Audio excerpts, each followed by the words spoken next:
Hello, just to give you a breakdown on this general election, it is an historic general election which has seen the Conservative Party have a majority in its fourth term in government.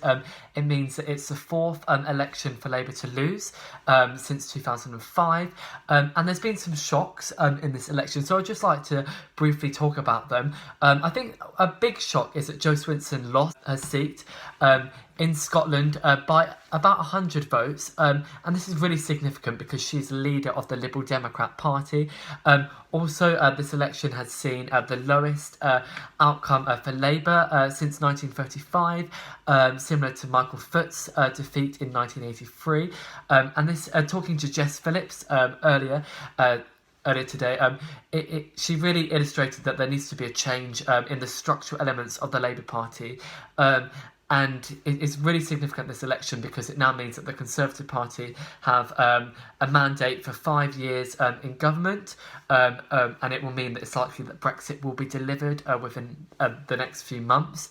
And Boris has the majority that he so wanted. So yeah, this election has definitely been historic, and I was felt so grateful to be at the press gallery during the actual count and talking to MPs and journalists about the outcome of this election.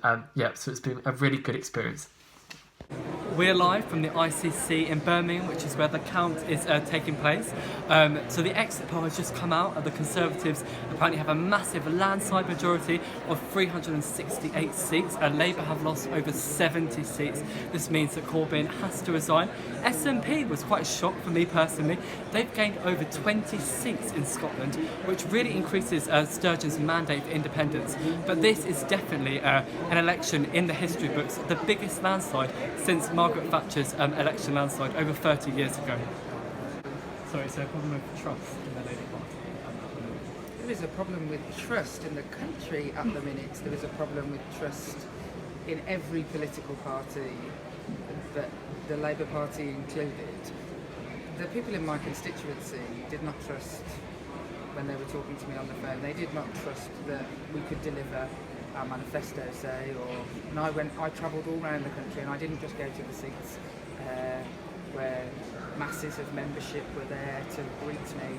I went to difficult seats in places like Grimsby and Halifax and Ashfield and Crewe, because that is what I am interested in hearing about. And there is a distinct lack of trust in politics, but people don't trust. Thanks so much, thank you. With three really different leaders, and I think it is more than just a personality game, and I know that people like me because I have a personality, and that will never just be enough. It has to be about more, and it is about time that the Labour Party took some real time to think about what that is. Things that we said we were going to do, they didn't trust it.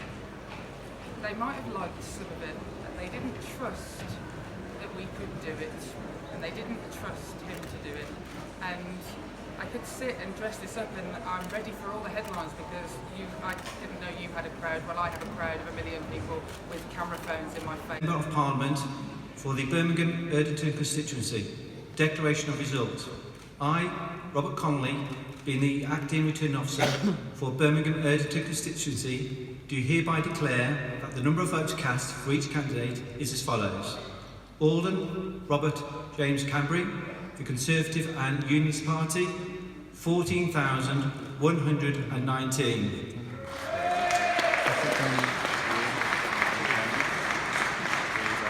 Dromey John Eugene Joseph, known as Jack Dromey, Labour Party, 17,720.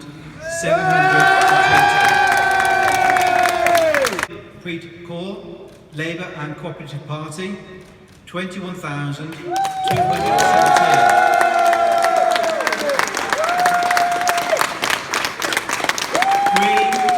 Colin Francis, Liberal Democrats to stop Brexit, 3,349.